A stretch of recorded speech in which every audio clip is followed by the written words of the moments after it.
ఇప్పుడే జీ5 app download చేయండి. చూడండి మీ ఫేవరెట్ టీవీ షోస్ ఎప్పుడైనా ఎక్కడైనా. మామయ్య, ఈ దెబ్బతో దొరికిపోయినట్టే కదా?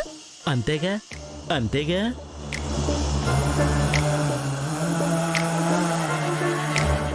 మామయ్య, అమ్మా, ఈ సిచ్యువేషన్ కి సెట్ అయ్యేలా నీ స్టైల్లో ఒక సామెత చెప్పవా? సామెత అంటే వచ్చింది. పెద్ద పెద్ద సముద్రాలు అవలీలగా ఆడుతూ పాడుతూ ఇది చివరికి మురికాలలో పడి చనిపోయారట. సూపర్ మామయ్య, వెల్ డన్. Thank you. అంటే దీని అర్థం అబద్ధాలు చెప్పి మనుషుల్ని మోసం చేయొచ్చేమో కానీ సాక్ష్యాల దగ్గరికి వచ్చేసరికి అడ్డంగా దొరికిపోతారు అనేగా? అంతే. అడ్డంగానే కాదు సకలా, నిలువుగా కూడా దొరికిపోతారు.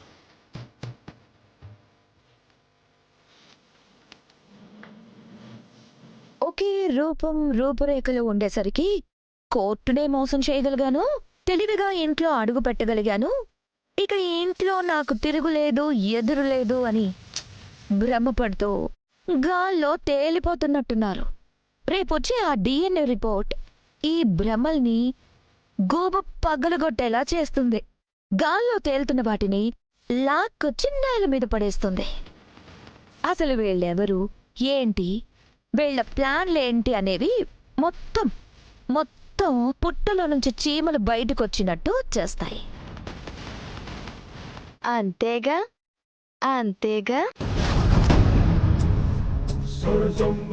నాకు తెలిసి డిఎన్ఏ రిపోర్ట్ రావడం కంటే ముందే పెట్టకుండా పారిపోతుందేమో.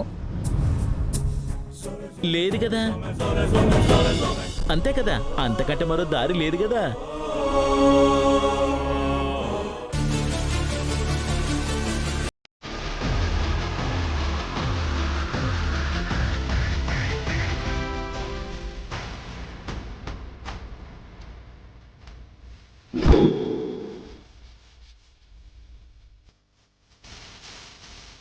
మామయ్య, దాని నవ్వుకు అర్థమేంటి? ఏం ఈక్కుంటావా ఈక్కో అని. మామయ్య, నా డైలాగ్ కాదమ్మా, ఆవిడ నవ్వులు అని అర్థం. డిఎన్ఏ రిపోర్ట్ వస్తే అది పల్లవి కాదు అని అడ్డంగా దొరికిపోతుందని తెలిసి కూడా దానికి అంత ధైర్యం ఏంటి మామయ్య? పాండవులు టెన్షన్ పడుతుంటే శ్రీకృష్ణుడు చిద్విలాసంలో ఉన్నట్టు ఈవిడ ఈ సిచ్యువేషన్లో కూడా చిరునవ్వుతో ఉందంటే ఖచ్చితంగా ఏదో స్కీమో స్కామో ఉండే ఉంటాయి. ఇది ఆ శాంతినికేతన్లో పనిచేస్తుందని స్వీటీ చెప్పింది కదా. ఫస్ట్ అక్కడికి వెళ్తే అసలు ఇది ఎవరో ఏంటో, దీని బ్యాక్గ్రౌండ్ ఏంటో మొత్తం తెలుస్తుంది. ఏమండి, మీ ఆలోచనకి ఆందోళనకి కారణం ఇప్పుడు డాక్టర్ వచ్చి నా బ్లడ్ శాంపిల్ తీసుకువెళ్ళిన విషయం గురించే కదా.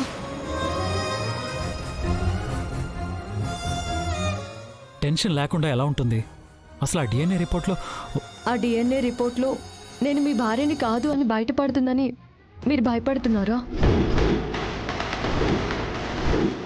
అంటే నువ్వు డూప్లికేట్ పనులు కార్తిక్ ముందే తెలుసా? అంటే మీరిద్దరూ కలిసి ఈ నాటకం ఆడుతున్నారన్నమాట.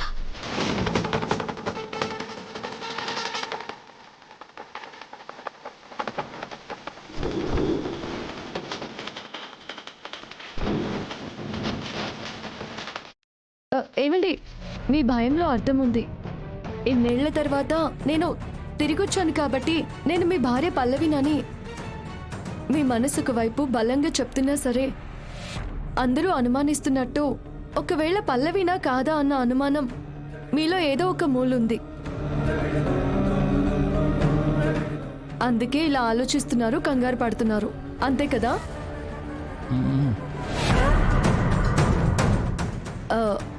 ఒకవేళ నిజంగా నేను మీ భార్య పల్లవిని కాకపోతే భయపడిపోతానేమో గాని అంత ధైర్యంగా డిఎన్ఏ టెస్ట్కి బ్లడ్ శాంపిల్ ఇస్తానా చెప్పండి. నేను పల్లవిని అని చెప్పడానికి డిఎన్ఏ టెస్ట్ దాకా అవసరం లేదండి. నా ధైర్యమే సాక్ష్యం, నిదర్శనం. చూడండి, మనల్ని దేవుడు ముడేశాడు. ఎవరెన్ని ప్రయత్నాలు చేసినా సరే మనల్ని విడదీయలేరు, వేరు చేయలేరు. ఇలాంటి డిఎన్ఏ టెస్ట్లే కాదు, ఇంకా ఎన్ని టెస్టులు చేయించుకుంటారో అన్నీ చేయించుకోమనండి.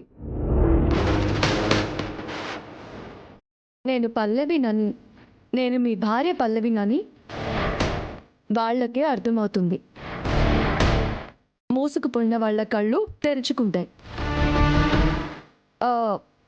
అర్థమైంది కదా? ఇక మీరు ఈ విషయం గురించి ఆలోచించకుండా ప్రశాంతంగా ఉండండి, సరేనా? నీ అంతటి నువ్వే దొంగ పల్లవివని బయటపడి నన్ను చూడగానే భలే కవర్ చేసుకున్నావు.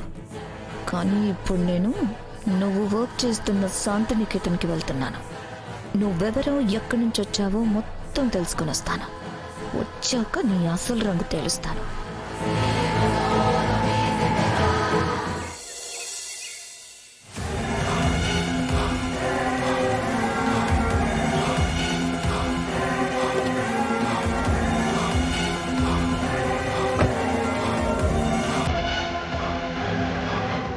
ఈ నకిలీ పల్లవి, నీ నాటకానికి తెరదించబోతున్నాను.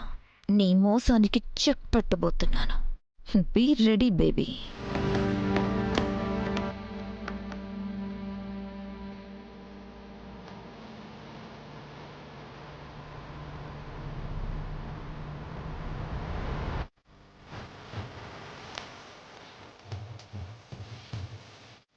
మీరు నా పేరు సకల. మీతో కొంచెం పనుండొచ్చాను. అలాగా, కూర్చోండమ్మా, కూర్చోండి.